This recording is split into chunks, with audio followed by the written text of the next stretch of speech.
Okey, hobi. Apakah hobi anda? Hobi ni satu topik yang boleh keluar dalam peperiksaan darjah 4, darjah 5, darjah 6. Hobi ini satu topik yang masih penting, tapi dalam peperiksaan dua pendekatan mungkin diguna. Satu, hobi anda tidak disebut diberi bebas. You choose your hobby. Okey? Itu satu pendekatan. Satu lagi, hobi itu dipilih sendiri oleh soalan. Okey? Dia bagi soalan macam ni. Nombor satu, dia bagi soalan, tuliskan karangan tentang hobi anda. That's open. Okay, maybe for standard 4, standard 5 dia bagi open. Tulis karangan tentang hobi anda. Tapi sampai darjah 6 pula, dapat darjah 6 mungkin hobinya dipilih sendiri. Membaca, amalan membaca merupakan satu hobi yang baik. Tuliskan sebuah karangan. Okay, so you kena faham, tak semestinya hobi ini satu topik yang selalu diberi peluang. Kamu tidak diberi peluang untuk memilih hobi. Sebaliknya, kamu akan diberi satu topik, satu hobi yang telah pun ditetapkan oleh lembaga peperiksaan. Jadi kita lihat bagaimana tentang hobi membaca saja. Hari ini kita ambil hobi membaca. Okey, pilih. Siapa yang pilih hobi, jangan pilih hobi yang terlalu sukar untuk ditulis. Tadi ada seorang pelajar kata menyanyi, hobi dia menyanyi. You start writing, you cannot finish the karangan. Okay, it's going to be difficult. Ada seorang pelajar kata hobi dia bermain kriket. Kriket ni bukan permainan yang terkenal di negara kita. Okey, kriket terkenal di negara seperti India, England, okey. Di negara kita tak terkenal. Jadi apabila kamu menulis karangan tentang suatu hobi yang sukar, satu, kamu tidak akan ada idea yang cukup, tidak akan ada perkataan yang cukup untuk menulis karangan yang lengkap. Jadi kita lihat hobi. Hari ini saya nak bagi hobi membaca. Hobi membaca hari ini, perhatikan. Okey, dalam penulisan karangan tentang hobi ini, satu, kamu tentukan, okey, apa hobi kamu? Apa hobi? Okey, tuliskan. Hobi saya katakan membaca. Membaca buku. Nak pergi lebih spesifik, membaca buku cerita. Hobi membaca buku cerita, katakan. Ini mudah ditulis. Karangan membaca ni memang mudah ditulis. Better be specific seperti membaca buku cerita. Ataupun hobi saya melayari internet.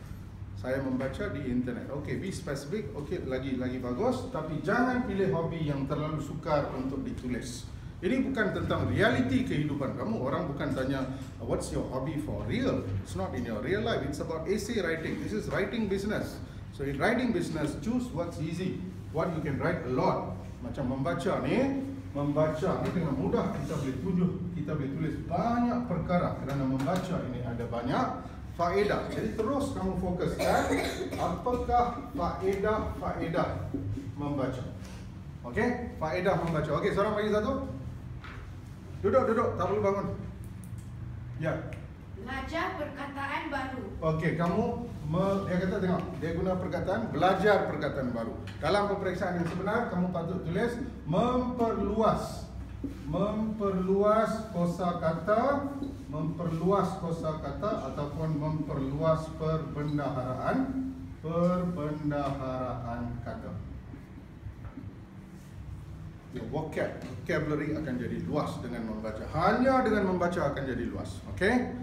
Menonton televisyen, mendengar radio mungkin membaiki gaya bahasa kamu dari segi perbualan. Tapi dalam penulisan, dalam aspek penulisan, membaca buku, melihat perkataan itu, see the words again and again and again. That's the only way you will record those words in your brain.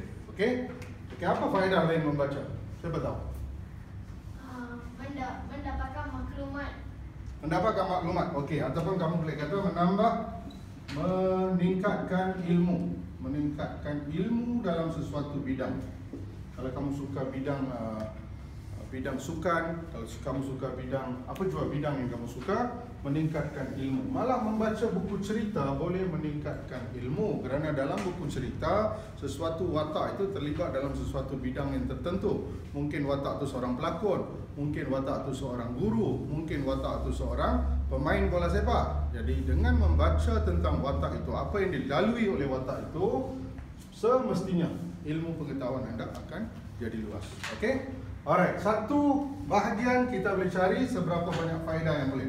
Faedah hobi saya, tapi apa yang kita hurai ialah faedah-faedah yang saya dapat daripada hobi itu. Dan satu lagi skop yang kamu perlu lihat ialah apakah langkah-langkah yang boleh diambil. Apakah langkah-langkah yang boleh diambil untuk menjayakan hobi ini boleh juga menjadi sebahagian daripada penulisan anda. Tengok, hobi saya membaca, faedah nombor 1, saya huraikan ni. Ini saya huraikan. Lepas tu faedah nombor 2, meningkatkan ilmu, saya huraikan. Dalam huraian saya ni, saya boleh selitkan langkah. Saya boleh selitkan langkah seperti kalau hobi saya membaca, kita harus rajin membeli buku di kedai-kedai buku, yang terdapat di pasar-pasar raya atau di mana jual kamu tinggal ada kedai buku. Kita mesti rajin pergi kedai buku dan beli buku-buku cerita baru yang dikeluarkan. Satu, yang diterbitkan. Nombor 2, kamu boleh kata kita boleh meminjam buku daripada mana? Ya, daripada perpustakaan. Sama ada perpustakaan awam ataupun perpustakaan sekolah. Meminjam buku. Ingat, tadi saya bincangkan faedah, sekarang saya bincangkan langkah. It's related in your karangan. That's what I'm trying to tell you. Okay? It's related, it helps in your huraian. You nak hurai faedah, you nak hurai hobi, dalam hobi membaca kamu huraikan faedah, dalam faedah kamu boleh selitkan langkah. So your story becomes better. Okay, you got more things to touch walaupun you're just writing about your hobby. Okay, so satu lagi langkah ialah meminjam buku daripada kawan-kawan. Kita tak boleh beli semua buku sekarang agak mahal. Jadi kita boleh pinjam buku yang tidak ada pada kita daripada kawan, baca dan kembalikan buku itu. Okay, meminjam buku daripada rakan-rakan.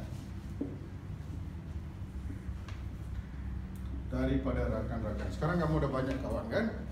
Kawan dalam dunia biasa, juga kawan dalam alam cyber. Okay, you have cyber friends, you have friends through Facebook. You can exchange your books. Buku boleh dipost, boleh dihantar melalui pos laju. Okay, kita boleh pinjam, lepas baca kita boleh pulangkan buku itu. Jadi ini amalan yang bagus supaya kita dapat banyak bahan yang kita minat. Untuk membaca. Jadi membaca buku cerita satu hobi yang baik kerana dia mempunyai banyak faedah, dan dalam faedah saya selitkan langkah. Jadi jangan lupa dalam peperiksaan UPSR, dua perkataan ini sangat-sangat penting. Okay, langkah dan faedah sangat penting, termasuk dalam pemahaman soalan 21 hingga 25. Apabila adanya soalan pada pendapat anda, mesti dia tanya faedah, mesti banyak sekali bertanya langkah. Jadi untuk pemahaman pun penting, untuk karangan pun penting, untuk ulasan pun penting. Kedua-dua perkara ini, langkah dan faedah ini sangat penting. Jadi apabila fikir apa jua topik, fikirkan faedahnya, fikirkan langkahnya juga. Jadi bagi pelajar yang terus menonton video Cikgu Sugus, ini bahan pertama yang saya sediakan untuk tahun 2017 ialah seminar saya yang baru lepas. Seminar saya yang diadakan pada 16 April 2017 di Universiti Malaya, dan bahan-bahannya sudah siap. Siapa yang nak mendapatkan bahan ini melalui email boleh. Modul ini dihantar melalui email, dan video-video khas yang berkaitan dengan modul ini akan dikongsi di YouTube, private videos. Jadi siapa nak dapatkan, hubungi saya supaya kita dapat membuat persediaan mulai sekarang. Jadi kuat ni maknanya ialah karangan, ulasan, ayat, tata bahasa. Semua sekali kita bincang, terutamanya merujuk pada perkara-perkara penting untuk UPSR tahun ini. Thank you.